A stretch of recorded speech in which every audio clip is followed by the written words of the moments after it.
must be because two people have just accepted it as such. You can now take this document to the third party, not me, my fiduciary agent or the government, whoever you want to direct it to, but that third party must accept that this document, this mud pie, is real pie because you've accepted it as such.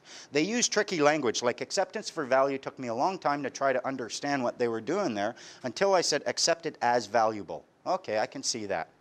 It's evidence that someone provided you with a service.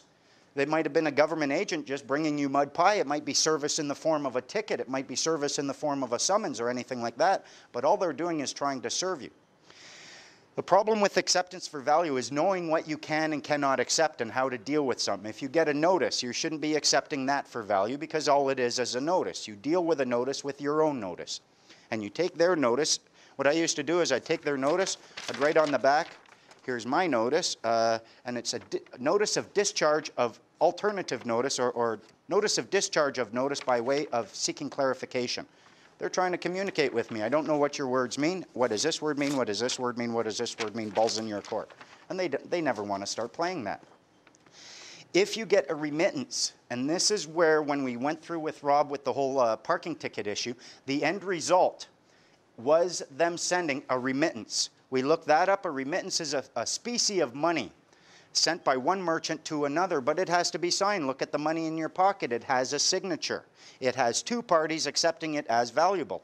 Those you can sign. Those you can assign value to. You say, I accept this as valuable. You give it back to them. They now have something that they can take and pay.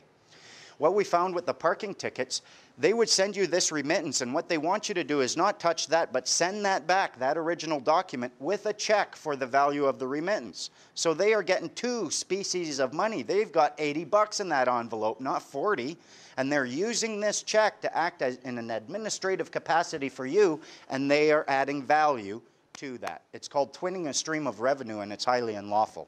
And we caught them at it in Vancouver. So, and when we first did it, the first time we did it, they accepted it. They didn't want us doing it over and over. Yeah, they claimed it was a typo. We asked the girl, we said, this is a remittance. Look, Black's Law Dictionary, specie of money. She said, we're going to talk to the lawyer. She went, talked to the lawyer, came back. Oh, the lawyer told me it's a typo. Yeah, I'll buy that one for $1. Like lawyers make typos. A typo is when there's one T in remittance, not when you change receipt for remittance. There's a big difference. And the fact that they want it back is very telling.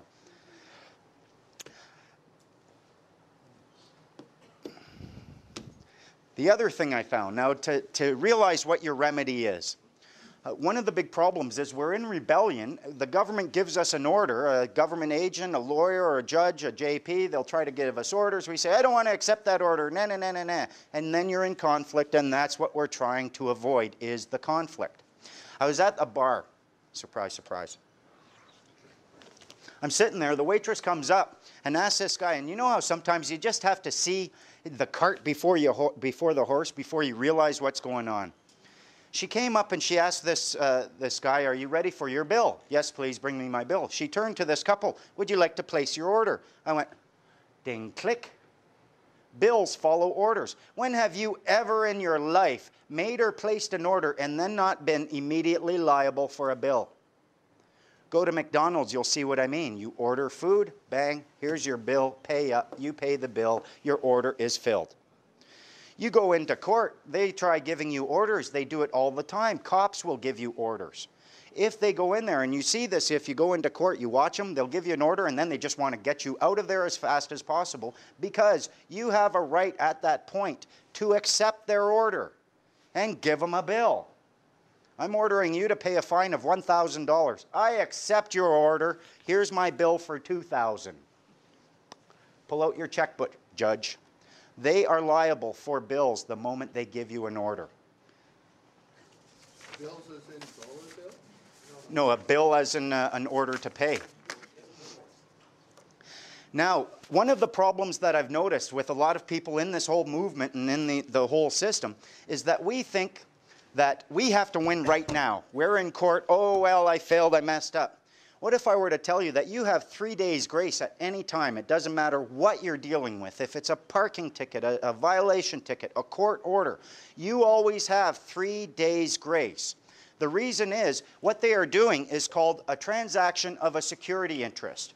You guys have here a Law and Equity Act. Look up that Law and Equity Act anytime you go to court. If you have to, bring that Law and Equity Act in. I call it the Monopoly bat. Imagine you're playing Monopoly, and at one point you pull out the bat and you get to bang the table with the bat, and all the pieces go flying, and the banker has to put all the pieces back exactly where they were. You get to order pizza, and the banker has to pay for that pizza. That's the power that you have in that Law and Equity Act. In British Columbia, it tells us it's applicable, the laws enacted and declared within this act are applicable in any court or tribunal in British Columbia, and they must use it. If you bring it in, they have to accept it. The other two sections, Section 2 and 3, and likely you'll find the same thing, tells you what remedy you have under this act. And essentially it says, and they use a whole lot of smoke and mirrors to give you this information, any remedy that would have been available to you in 1876 is still available to you.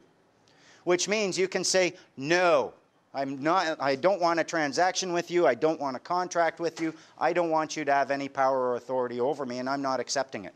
You have all the power in the world to be a sovereign on this land. They don't want you to know that. If you recognize a security interest, a little background, a security interest is anything that's either tangible or intangible that can generate or create an obligation to either pay or perform a service. A violation ticket is a security interest. A court order is a security interest. If it's not a security interest, don't talk to me, because it's all about obligations and liabilities. Do I have an obligation to pay or perform? If so, there was a transaction of a security interest every single time. Now, the beautiful thing about a transaction of a security interest is you always have 3 days. And it says in it that a transaction of a security interest is not cured for 3 days, and a transaction of a security interest is rendered void ab initio by anything that would invalidate a contract at law. Fraud, duress, mistake, coercion, I didn't want to contract, all of these things. So no matter what they do, you get a ticket, fine, I accept that. I recognize it's a transaction of a security interest, and I'm operating under protest and duress, and I want you to know that I'm going to be voiding that within 3 days under the Law and Equity Act. So go ahead, give me whatever you want. Within 72 hours, it's going to be a nothing. You're taking it out of the box, and I'm eating it. Could you define for the audience ab initio? Sorry. Ab initio means from the beginning, from the initial. If everything they do, if you always have 3 days to discharge it, to render it void and invalid, why argue with them at the point that they're doing it? Why argue with them in court? Why argue with them when they're giving you a ticket? Oh, you can't give me a ticket. Oh, go ahead and give it to me. I've got my notices already. I'm just going to zero that out. They're doing their job. You're doing yours. They can't do anything about it. And once you start, I'll show you how to get to this level later. Once you start putting these red flags all over your name, they don't even try anymore. They know that, oh my God, either I'm going to be liable for that, or it's just a waste of my time, isn't it? Absolutely. Big waste of your time, officer. But if you want to do it, you go ahead. When you bring this attitude, you start having more power over them, because they expect you to, oh yeah. If you're not doing that, they're like, what's up with him? You're supposed to be scared and intimidated of me. Look, don't you see the gun? And you say, yeah, I see the gun.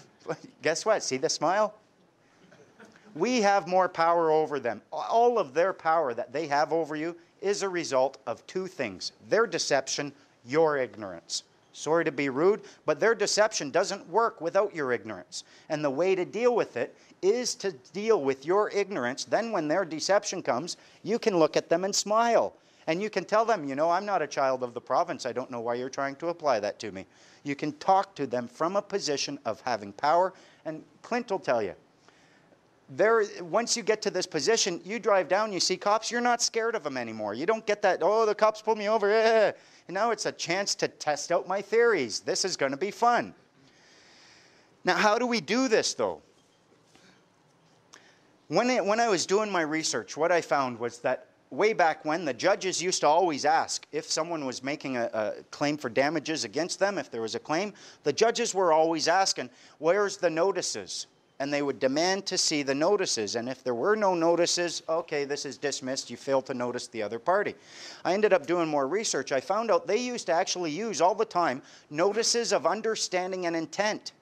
If they saw that there was a potential conflict brewing, they would actually act like adult human beings, respect each other, and serve notice of their understanding and their intent upon